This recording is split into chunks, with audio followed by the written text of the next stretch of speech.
Jama'a assalamu alaikum. A sabon bidiyon mu na yau na zo muku da wani sabon WhatsApp na sabuwar shekarar nan. Wanda WhatsApp din nan yana da wasu abubuwa daban-daban waɗanda babu a sauran WhatsApp da muke da su har GB. So idan har baka da wannan WhatsApp din ka daure ka mallake shi. Saboda zan karanta muku abubuwa guda 15 waɗanda suka bambanta da sauran WhatsApp wanda wannan WhatsApp din yake da shi. So idan ba ku yi subscribing da channel ɗinmu ba, ku yi subscribing sannan ku taɓa alamar ƙararrawa domin kada bidiyon mu masu amfani zafafa irin waɗannan su ce.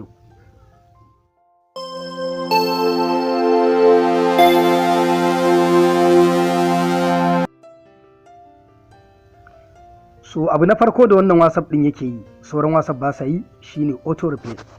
Idan aka yi maka saƙo za ka iya saitawa ga irin amsar da kake so a mayarwa wannan saƙon. So bari ku gani ina amfani da WhatsApp biyu, zan shiga ɗaya WhatsApp ɗina na turo saƙo.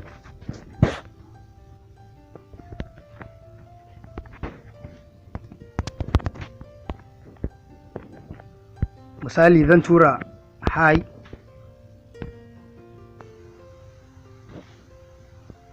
so kun ga na yi receiving hello. Zan tura hello, kun ga na yi receiving hi. Zan tura how are you,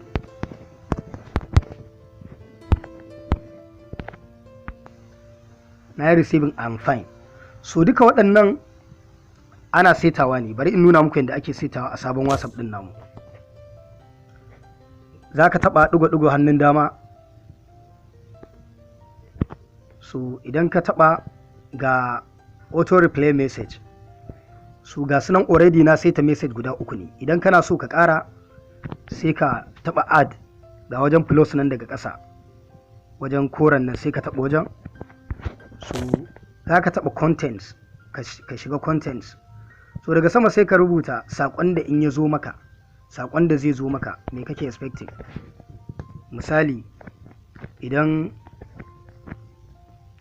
aka ce min thanks, so ni kuma abin da zai je wa mutum ina so ya je masa you are welcome. Duk wanda ya turo min da saƙon thanks zan sa ko kuma bot duka. Duk wanda ya turo min saƙon thanks zai ga you are welcome, na yi adin ɗin shi. So zan je can ɗaya lambata na turo saƙon thanks. So gashi nan ya yi receiving you are welcome. So wannan abu na farko kenan da wannan sabon WhatsApp ɗin yake yi, sauran WhatsApp ba sa yi. So za ka kashe shi, na kashe shi yanzu. Duk wanda ya turo min ba zai yi receiving wannan saƙon ba. Ina fata kun gane. So abu na biyu da sabon WhatsApp ɗin yake shine schedule message. Schedule message shine za ka saita lokacin da kake so saƙo ya je wa mutum, sannan wani irin saƙo ne zai je masa ka ajiye. Misali ka je can sama ga schedule message nan, so za ka taɓa add ɗin nan na ƙasa. Za ka zaɓi contact ɗin da yake so ka yi schedule message, misali ɗaya lambata.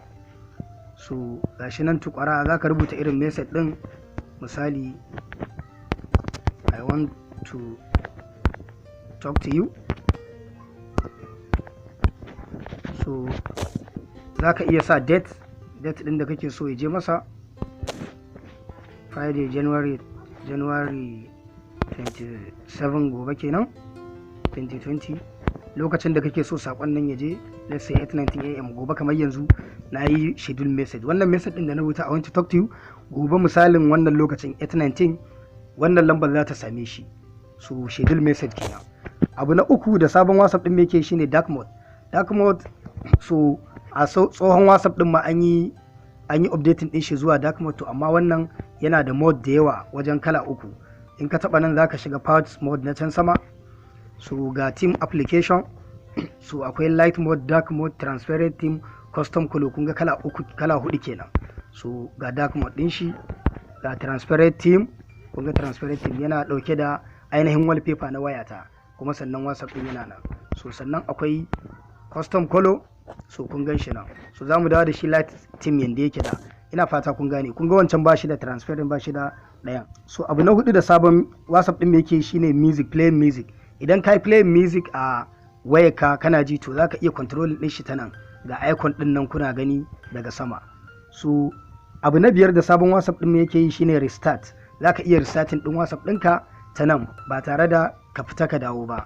so idan ka taba sama za ku ga restart whatsapp, so gashi nan zai kashe kanshi zai kuma dawo. Wannan restart kenan, so yana yin restart. Abu na shida da sabon whatsapp ɗin yake yi shine za ka zaɓi wanda zai kira ka, shine za ka yi controlling wanda zai kira ka. Za ka taɓa wajen nan ka shiga part mode, so daga ƙasa sai ka shiga privacy and security, so gashi nan who can call me, gashi nan yana everyone. Za ka iya sa my contact, za ka iya sa my contact except, za ka iya sa nobody, ba wanda ma zai kira ka in baka so a kira ka a whatsapp call. So idan ka sa my contact, duka contact ɗinka za su kira ka. Idan ka sa my contact except, so wanda ka ware shi ne ba zai kira ka ba, amma kowa zai kira ka. Abu na 7 da sabon whatsapp ɗin yake yi shine anti-delete message, ma'ana ko da mutum ya goge message daga whatsapp ɗin shi, message ɗin da ya turo maka, so kai a wayarka ba zai goge ba. Misali za ka shiga ɗigo hannun dama, ka shiga part mode, so wajen privacy and security ga anti-delete SMS gashi nan na kunna shi, so a kunne ki dama already. So idan misali wannan sakon da fara ya turo min ya goge shi gashi nan delete for everyone, a ka'ida nima zai goge a wayata. So zan zo in shiga whatsapp dina, so zan duba na gani, so kun ga thanks ɗin da ya turo min gashi nan bai goge ba, sai dai alamun cewa ya goge ta can. So abu na 8 da sabon whatsapp ɗin da yake shine anti-delete status. So ko da mutum ya goge status a wayar shi ba zai goge a whatsapp ɗinka ba. So za ka shiga part mode, so privacy and security, so gashi nan anti-delete status yana nan a kunne. So idan mutum ya goge status ɗin shi ta can, so kai a whatsapp ɗinka ba zai goge ba. Ina fata kun gane, za ka ci gaba da ganin wannan status ɗin. Abu na 9 da sabon whatsapp ɗin yake shine hide view status. Misali idan ka kalli status ɗin mutum a can ba zai nuna mai cewa an kalla ba, so gashi nan za ka iya kai tikin ɗin shi. To in ka yaka ka kunna kenan, ko da ka ga status ɗin mutum ba zai gani ba. Abu na 10 da sabon whatsapp ɗin yake shine freeze last seen. Freeze last seen shine lokacin da kake last seen ɗinka na ƙarshe, to za ka yi freezing ɗin shi, kowa zai ga wannan lokacin daga sama. To abinda ake yi shine freeze last seen, so gashi nan aka ce sai ka yi restarting ɗin whatsapp ɗinka idan kana so wannan effect ɗin ya yi aiki. So abu na 11 da sabon whatsapp ɗin yake yi shine lock whatsapp. Za ka iya locking ɗin whatsapp ɗinka, za ka iya kulle whatsapp ɗinka ta nan ba tare da ka yi amfani da wani application mai mukulli ba. So yanda ake yin shi shine za ka je wajen menu ɗinka dai as usual, so za ka shiga part mode, so privacy and security, to sai ka zo can ƙasa kun gani whatsapp lock. In ka kunna shi za ka iya sa fingerprint, za ka iya sa pattern, za ka iya sa pin. So wannan shine abu na 11 da sabon whatsapp ɗin yake yi. Abu na 12 da sabon whatsapp ɗin yake yi shine blue text after reply, ma'ana sai bayan ka yi wa mutum reply zai ga blue text, zai ga alamun cewa ka shiga wannan sakon nashi. Idan baka yi reply ba, ko da ka shiga sakon nan ba zai gani ba. Yanda ake sa shine gashi nan wajen chat, show blue tick after reply. So idan ka kunna show blue tick after reply, sai ka yi wa mutum reply sannan zai ga rubutun ya koma wannan good na blue. Ina fata kun gani. So abu na 13 da sabon whatsapp ɗin yake yi shine hide media from gallery. Za ka iya ɓoye duk wani abu da hoto ko bidiyo wanda aka turo maka na whatsapp ɗin, za ka iya ɓoye shi a gallery ba za a gan shi ba. Inda ake sa nan farko shine za ka je menu ɗin nan, to sai ka je part mode, sai ka je universal, so gashi nan hide media from gallery. Za ka zaɓa abin da kake so ka ɓoye, ko hoto ne ko bidiyo ko gif. Ina fata kun gane. So abu na 14 da sabon whatsapp ɗin yake yi shine change font style.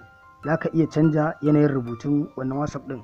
Shi ma dai za ka je part mode, za ka je universal, style, look and feel. So gashi nan za ka iya canja font style, so gashi nan kala-kala, duk kalar rubutun da kake so ba tare da ka je setting na waya ba, za ka canja shi ta nan. Ina fata kun gane. So abu na ƙarshe na 15 da sabon whatsapp ɗin yake yi shine za ka iya seta text. Za ka iya seta text a chatin ɗin da kake wa mutum, a tura mai lokaci ɗaya. So yanda ake yin wannan shine, misali wannan lambar tawa ina so na saita mata text, ga alamun coordinator nan daga sama, sai ka taɓa wajen. So kun ga ya fito. Set text za ka rubuta irin saƙon da kake so ya je masa. Misali I love you. Idan budurwarka ce za ka sa I love you. Gashi nan guda nawa kake so? Guda 5 nake so ya je mata. Na yi saving. So bayan ka saita shi, so ga yanayin fancy text din shi, ga emoticon in ka saita wannan duka, ko sai kai bomb text. So gashi nan sakon ya je masa guda 5. I love you, I love you. No need to kai ta rubuta. Ina fata kun gane. So waɗannan su ne abubuwa guda 15 da sabon WhatsApp din me ya zo da shi, wanda babu a sauran WhatsApp din me. Ina fata kun ji daɗin wannan bidiyon. Sannan idan kana da wata tambaya ko wani ƙarin bayani, da comment section ne kuma insha Allah za mu ba ku amsa cikin gaggawa. Sai an jima, mun gode.